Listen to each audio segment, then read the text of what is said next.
Good morning. MPS motivators में आपका स्वागत है। आज हम फिर हाजिर हैं मैथ्स के इम्पोर्टेंट क्वेश्चंस का सेट लेकर। इससे पहले वाले सेट में हमने 5 इम्पोर्टेंट क्वेश्चन देखा था जो कि बीपीएससी शिक्षक भर्ती परीक्षा के लिए बहुत ज़्यादा इम्पोर्टेंट है। जैसा कि हम जानते हैं सिलेबस की घोषणा हो चुकी है, उसमें 250 क्वेश्चंस टोटल पूछे जाएंगे, जिसमें 2 पेपर होंगे, एक फर्स्ट पेपर और एक second paper. First paper language से आधारित होगा जिसमें पास मार्क लाना अनिवार्य है, और सेकेंड पेपर में टोटल सब्जेक्ट से रिलेटेड होंगे जिससे मेरिट डिसाइड किया जाएगा। आज हम देखते हैं मैथ्स के वैसे इंपॉर्टेंट क्वेश्चंस जिसको यदि हम बना ले तो हमारा 1-2 मार्क्स कंफर्म हो जाएगा। आज के वीडियो में बने रहे, आपके 2 मार्क्स कंफर्म हैं। देखते हैं पहला क्वेश्चन। प्रश्न है, बबीता और सुनीता की वर्तमान आयु का अनुपात 7:9 है। 5 वर्ष पहले यह अनुपात 1:2 था। बबीता की वर्तमान आयु ज्ञात करें। अनुपात का यह प्रश्न है।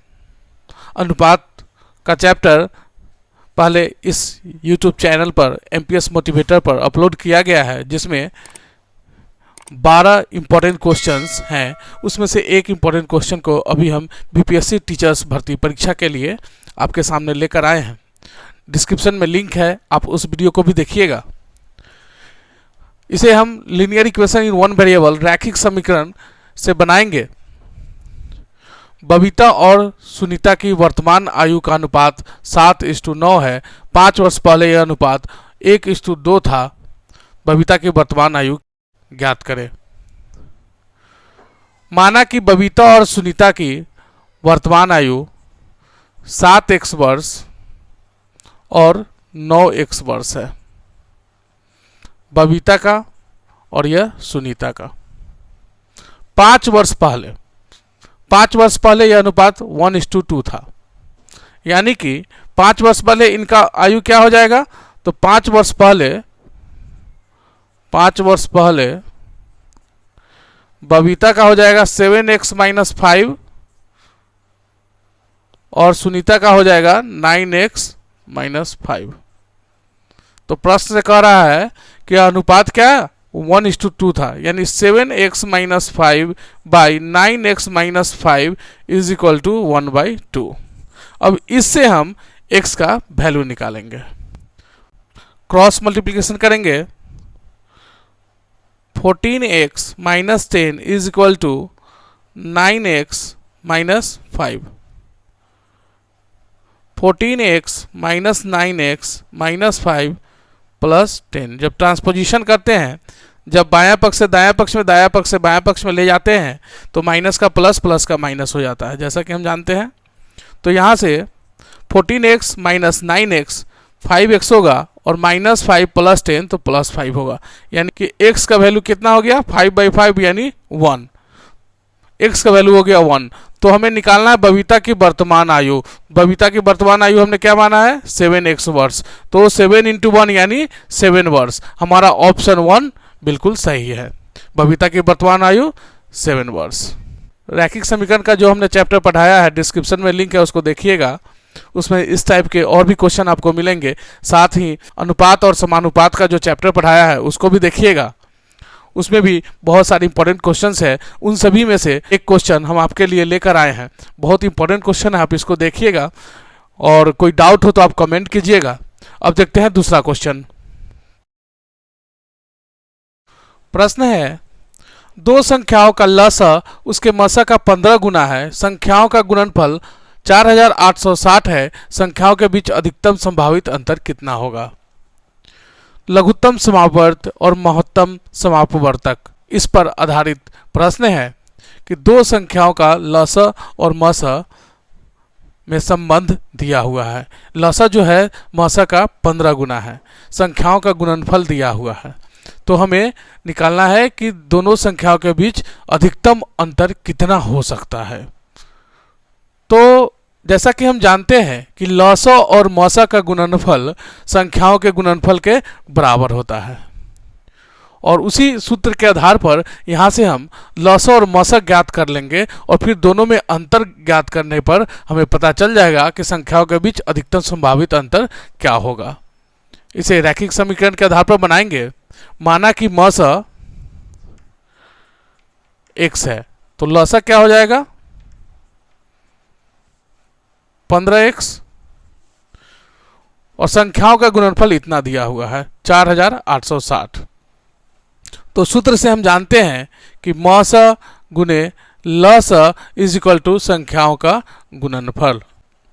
यहां से 15x square is equal to 4860, तो x square is equal to हो जाएगा 4860 डिवाइडेड बाय 15, 15 तिहाई 45, 15 दूना 30, 15 चौका 60, 324, 324 बार में यह कट जाएगा। एक्स स्क्वायर 324 आया, तो एक्स वैल्यू क्या हो जाएगा 324 का रूट, और 324 का वर्गमूल क्या होता है 18। यहाँ पे मसा आ गया 18, तो लसा कितना हो जाएगा 15 में 18 से गुना करेंगे, 18 पचे 90, 180, यानी कि 270 आ जाएगा। 15 में 18 से गुना करेंगे कितना आ जाएगा 270। अब देखिए मसा और लसा हमें पता चल गया, तो संख्याओं के बीच का अधिकतम संभावित अंतर कितना हो जाएगा 270 में हम 18 घटा देंगे, कितना हो जाएगा यह 252। हमारा ऑप्शन 3 करेक्ट आंसर है। दो संख्याओं के बीच का अधिकतम संभावित अंतर क्या हो जाएगा, लसा में से मसा घटाएंगे, दोनों का अंतर जो होगा वही यहाँ इसका आंसर हो जाएगा। हमारा ऑप्शन 3 करेक्ट आंसर। दोस्तों ये जो क्वेश्चन है इसमें मसा लसा से आधारित तो है ही, साथ में एक चीज हम बताना चाहेंगे आपको कि वर्गमूल, वर्ग, घनमूल और घन से रिलेटेड हम वीडियो पहले बना चुके हैं।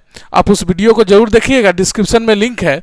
उसमें एक बात हमने चर्चा किया है कि 50 तक स्क्वायर कम से कम याद रखना है, और नहीं भी याद रहे तो ट्रिक उसमें बताए गए हैं कैसे याद करना है, वर्गमूल कैसे ज्ञात करना है, वर्ग कैसे इजी वे में निकालना है। तो उस वीडियो को जरूर देखिएगा। बीपीएससी के तहत जो एग्जाम हो रहा है सरकारी टीचर्स के राज्यकर्मी का दर्जा लेने के लिए, इसमें वो वीडियो भी बहुत फायदेमंद होगा। इस क्वेश्चन को आप देखिएगा, कोई दिक्कत हो तो कमेंट कीजिएगा, या फिर मेरे व्हाट्सएप नंबर पर, जो यहाँ व्हाट्सएप नंबर दिख रहा है उस पर क्वेश्चन बनाकर भेजिएगा या क्वेश्चन भेजिएगा, हम उसको सॉल्व करके आपके पास भेजेंगे। ठीक है, अब देखते हैं तीसरा प्रश्न। प्रश्न है पेट्रोल की कीमत में 60% की वृद्धि होती है, पेट्रोल के उपयोग को कितने प्रतिशत कम किया जाना चाहिए ताकि पेट्रोल पर होने वाला व्यय प्रभावित न हो। महंगाई का समय है, सब चीज़ का दाम दिन प्रतिदिन बढ़ते जा रहा है। यहाँ पेट्रोल के बारे में चर्चा किया गया है कि पेट्रोल की कीमत 60% बढ़ गई है, तो अब हम उसको खर्च कितना कम करें कि हमारे ऊपर लोड ज़्यादा ना पड़े, यानी कि खर्च में कोई बदलाव ना करना पड़े। इसे हम ट्रिक से बनाएंगे। चूँकि एग्ज़ाम में हमें समय का अभाव रहेगा, तो ट्रिक से बनाने के लिए चूँकि 60% बढ़ोतरी हुई है, तो हमें कितना प्रतिशत कम करना होगा, तो अभीष्ट प्रतिशत x/100 प्लस x इंटू 100, यानी कि 60/100 प्लस x, यानी 160 इंटू 100। 0 से 1 0 काट देते हैं, 2 3 जा 2 8 जा, 4 2 जा 4 25 जा, 25 75/2, 75/2, यानी कि 37.5%, 37.5%, यानी कि हमें पेट्रोल का उपयोग 37.5% कम करना होगा ताकि हमारा व्यय प्रभावित ना हो, यानी कि ऑप्शन 3 करेक्ट आंसर। दोस्तों हमने 3 इंपॉर्टेंट क्वेश्चन देखा। उम्मीद है कि इस तीनों टाइप के क्वेश्चन अगर आप प्रैक्टिस करते हैं तो इससे रिलेटेड क्वेश्चन एग्जाम में पूछे जाएंगे, और जिससे आपका 1 से 2 मार्क्स गारंटी के साथ कंफर्म होता है। उम्मीद है आपको यह वीडियो अच्छी लगी हो। यदि वीडियो अच्छी लगी हो तो आप इसे लाइक करें, कमेंट करें, दोस्तों के साथ शेयर करें, ताकि हमारा मोटिवेशन बढ़े और हम आपके लिए और ऐसे कार्य करते रहें और इम्पोर्टेंट क्वेश्चंस आपके लिए लाते रहें। धन्यवाद।